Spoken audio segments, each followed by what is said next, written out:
Hey everyone, this is Martin from howtomakemobilegames.com on October the 27th now, 2016, Thursday here in Manchester, England, and semi sort of grim day.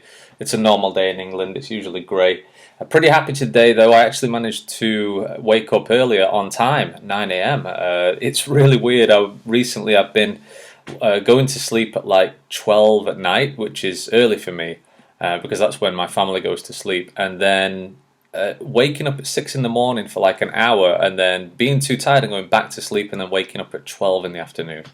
It's driving me crazy. So I'm pleased today. I actually forced myself to wake up early, and I'm going to try and repeat that pattern because the days here are getting really short now. So I need to make sure I get plenty of daylight hours.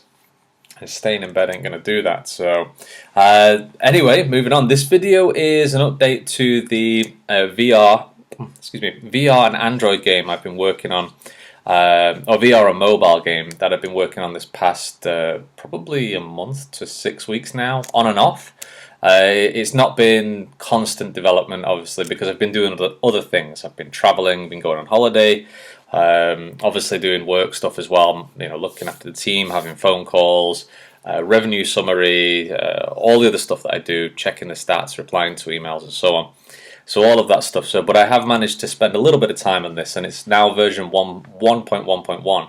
And I'll just have a play for you guys now so that you can see what I'm talking about. Maybe you've missed the previous video, but there have been a couple of update changes to this one, and I'll just kind of talk through the update changes. I might show you a little bit of code if I feel that it's kind of relevant. But it was great feedback. Thank you guys for the feedback in the previous video as well. I think the last one I'd done, or the last post I'd done, I think on the howtomakemobilegames.com forum, I'd said, oh, I might do an update to the health or ad levels or something like that, and you guys gave me some feedback, and you also gave me some feedback on the initial version as well, which was awesome, so thank you so much for that. So yeah, I applied the initial feedback in version 1.1, which was to do with the speed and the movement. So one of the problems was that it just didn't move fast enough, the guy.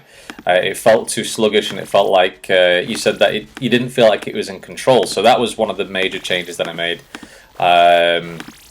And then the other one was that you guys said, oh, you should have some kind of pickup or collectible in the levels, and that was really good feedback as well, because I applied that. As you can see, these little red health pellets here that are extending my health bar.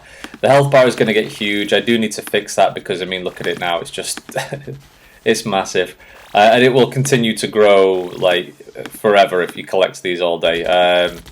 So I need to fix that, of course, so that it does have a maximum length.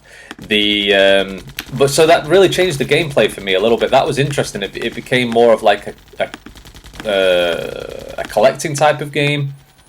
And a little easier as well. That was one of the issues, that it was too easy. Too hard. Sorry, to play. I mean, it was really hard. I noticed on the leaderboards that not a lot of people, or very few people, got above like one. What was it? Win streak. So that was a clear sign that it was too hard. And in these games, especially mobile, it's really important to have. Oh, that guy's gonna kill me. It's really important to have a very low barrier in the beginning. It's super important. So that's what adding these pellets made this a lot easier now, because actually the AI health starts off lower than yours in the early levels, and collecting the health now makes it not so much based on your accuracy of your shooting, but more of just, you know, a slight grind in collecting these pellets. It doesn't feel like a grind to me, but that's the action that you have to take, is just collect the pellets and then go and, you know, get your the enemies within the radius, the shooting radius circle, that blue circle, and then you can shoot them. So it felt a lot easier. This, I think, in version 1.1, what I had was the max health was actually capped. So the player character that you have, the guy that I'm controlling here, the health was capped to 100. And so collecting the pellets after you respawned didn't make much sense. There was no point in collecting pellets when the game, when a round first started, and also when you respawn, because you got 100 health whenever you respawn. But now, since that's not capped anymore, it felt a lot better when I made that change. because it was like I was coming into the levels and I didn't have anything to do. I just had to wait for the AI to spawn. But now it's always relevant to collect, and you can see I've got 286 health here, and I'm going to wipe that guy out. So that's awesome. It feels a lot better to me anyway. And there's one round, and that was pretty easy, even though the levels are kind of long now. The AI health as well, that was the other big change in this version 1.1 and 1.1.1 update, was that it now has levels. So you can see here in the menu screen, the highest level I've reached is 45, which is the level I'm about to start. And the leaderboards have also changed to show the highest level that people have reached. So there's my current 145. Sandeep, I think that's Java EXP, you're on 3. Roman 3, and then a couple other guys here. I don't know if you guys have... I did notice that you guys, I think it was Roman, Tomek, and Sandeep, I played a couple of levels in the newest version, but a lot of other people haven't yet. So I'm just curious to know if it's still too hard or if it's just not interesting, because that obviously it's great feedback. Any feedback is good feedback, whether you think it's just boring or it's just not an interesting game. Always good feedback. It's always good feedback. Of course, I accept the criticism no matter what. It's really important. And as developers, we have to always be open to that. Always, even if it's like sometimes a bitter pill to swallow. I mean, for me personally now, I'm not that. I don't find myself that sensitive to the games that I design anymore. If somebody says, "Oh, it's boring, it's crap," and my wife has said that plenty of times about my games. The ones that I've built and ones that the team's built, she's just, she's really open and honest like that. And that's a good thing. It's a really good thing. As developers, we have to be very,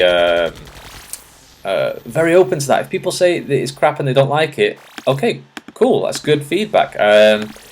If there's a lot of players out there that, and you can see like this high retention and, 20 minutes of average time gameplay in your game each day, then that's great, and the daily active users keeps on increasing, then you can say, all right, well, that's your feedback, and that's, it's obviously good to hear it and understand, but that's not what the general consensus is based on the statistics. But in this game so far, I mean, there is good feedback to know that people don't like it or something, because on the stats as well, it's not getting like any major downloads or any major gameplay or anything like that. So it's really good. So and this is still a very early prototype game, of course. It's one part of it is to personally keep up my development skill, also to build something that I enjoy playing. I do enjoy playing this myself personally. I do find myself playing this whilst I'm kind of just sat around. Like I was in the Subway sandwich shop here the other day, having my coffee, and I was just playing this game because now that the levels are introduced, that was one of the things, like the level system. I found myself playing version 1.0 with just the individual level, and it was really boring. There was no sense of progress. It wasn't really boring from the beginning, but it started to get boring because there was no sense of direction or progress in the game. But now that there are levels, I find myself pushing to see how high I can get, and I'm on level 44 right now. That means on level 44, as the levels increase, the AI health, the AI base health increases as well. So I think the current calculation is it's the level number times 2 plus 30. So for example, if the level number is 100, it would be 230 health. So 2 times 100 plus 30. That's the AI health. So they would start off at 230. And I've only got 100 health. So once you reach that level of, what would it be, 35? Yeah, level 35 would be equal health for the AI. So the AI at the moment is really simple as well.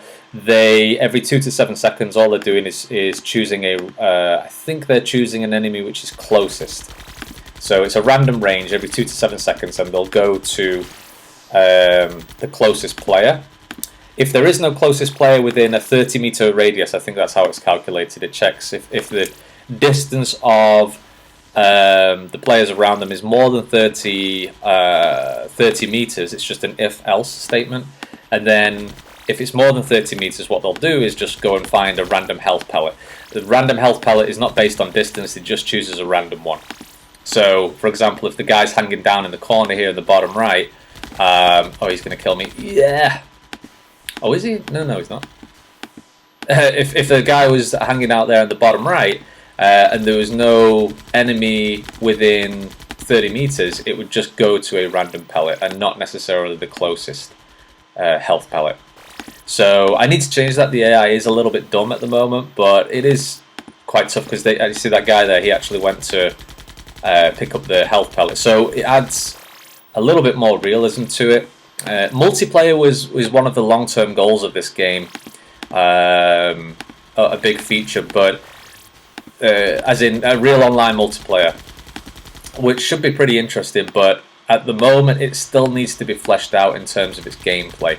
I think multiplayer does make things a lot more interesting because you're playing against real players, but if we're not getting any, if I am not getting any traction on this game, even with the single player mode like right now, then I don't think multiplayer is going to make a big difference to it. It has to be, it has to be fun in single player mode just as much as multiplayer mode, or at least it has to. I have to see the numbers, the statistics. So the other change that I did in the version 1.1.1, that was the latest one. That was a real quick update that I posted about the other day.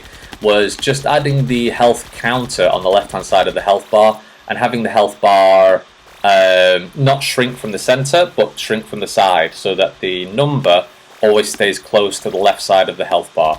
You can see in the previous version the health bar was shrinking towards the center. The way that I did that was because you can't edit the pivot points inside of Unity. You can edit pivot points inside of 3D Max and then import a model, but since I'm not using 3D Max, the way to get around that is to just make the health bar a child of the parent object, and you shrink the parent object. And the health bar, what you do is,